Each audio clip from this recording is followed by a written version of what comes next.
Nigeria is starting flights to evacuate thousands of its citizens from Libya, which will continue until all those wanting to return home have done so, its foreign minister said on Saturday. The Nigerian foreign minister Geoffrey Onyema told reporters during a visit to Tripoli that the Nigerian government wanted to get its citizens home as quickly as possible. The government had 2 planes arriving in the Libyan capital, which were expected to evacuate up to 800 Nigerians on Saturday, he said during a news conference.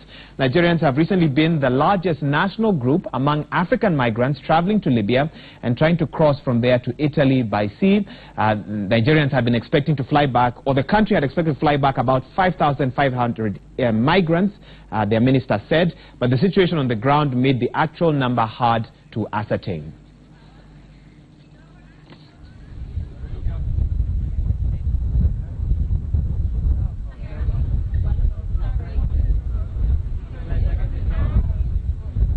As the world rang in the new year, Iranians took to the streets to protest against their government in widespread unrest since 2009, or at least one of the largest gatherings. Now, in retaliation, over the weekend, thousands of government supporters in Iran staged rallies for the 5th day on Sunday in a backlash against the anti-government protesters. There has been more than a week of unrest in Iran in which 22 people have died and more than 1,000 have been arrested, according to Iranian officials.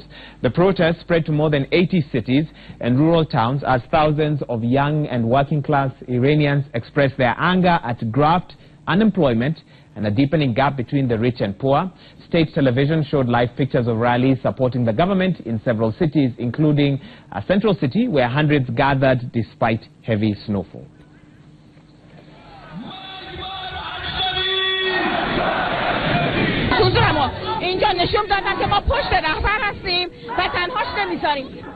Well, sometimes when you look at American news, it seems stranger than fiction. President Donald Trump yesterday returned to the White House from a weekend in Camp David, where he met with Republican lawmakers.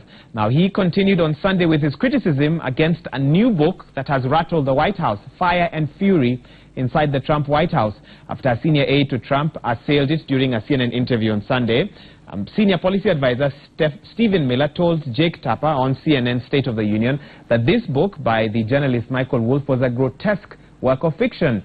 He called his boss, that's the president, a genius, and launched an attack on news coverage before the TV anchor urged him to calm down and eventually cut him off as the interview continued. Stranger than fiction, as I mentioned.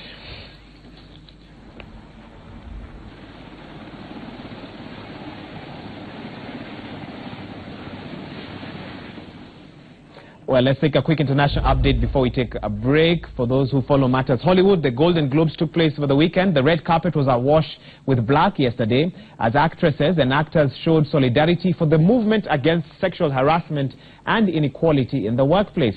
While women wore black gowns, men joined in wearing either all black or having pins on their lapels with the slogan, "Time is up."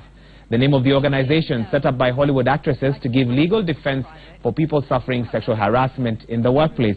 Others speaking out on the way to the award ceremony was Australian actor Hugh Jackman and Hollywood actresses Michelle Williams, Alison Janney and Ann Dowd. And the Golden Globe goes to Gary Oldman.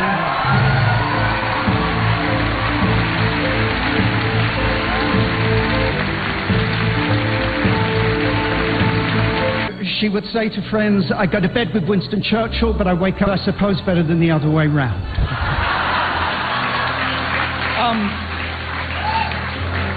I am very proud of... We had a wonderful time making this film. It was a truly extraordinary experience, like we all have. It had a beautiful heart, it had beautiful people. Saoirse Ronan, Lady Bird.